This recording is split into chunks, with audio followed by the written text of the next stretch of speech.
तर 48 तासामध्ये पुढचा निर्णय होणार, यासाठी भाजपचे 2 निरीक्षक नेता निवडीसाठी महाराष्ट्रामध्ये येणार अशी माहिती सूत्रांकडून मिळते। भाजपचे ज्येष्ठ नेते सुधीर मुनगंटीवार आपल्यासोबत फोन लाईनवर जोडले गेलेत। सुधीर भाऊ, स्वागत तुमचं। 48 तासामध्ये भाजपत आता नेता निवडीचा निर्णय होणार। तरी चांगली गोष्ट आहे। 48 तासात नेता निवडीचा निवड झाल्यावर महाराष्ट्राला $1 ट्रिलियन इकॉनॉमी करण्याच्या दृष्टीने भारत सरकार पूर्ण जीव ओतून काम करेल।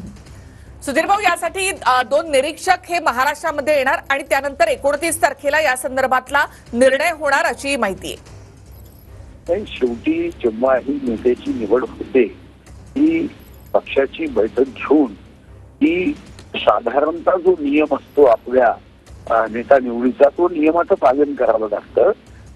प्रत्येक ठिकाणी तुम्ही राजस्थानमध्ये बघितलं असेल, मध्य प्रदेशमध्ये बघितलं असेल, आता हरियाणामध्ये बघितलं असेल, नेता निवड करण्याच्या अगोदर त्या ठिकाणच्या सर्व विधानसभा सदस्यांची बैठक होते। पक्षातर्फे निरीक्षक येतात आणि मग नाव घोषित करतात। नाव घोषित केल्यानंतर एकमताने सर्वजण त्या नावाला पाठिंबा देतात आणि नंतर मग जो काही शपथ घ्यायचा कार्यक्रम आहे तो होतो आणि म्हणून निरीक्षक तर येतीलच, त्याबद्दल शंका असलेलं कारण नसतं। धन्यवाद सुधीर भाऊ, तुम्ही आमच्याशी बोलात त्याबद्दल। सुधीर मुनगंटीवार यांची प्रतिक्रिया। तर अजित पवार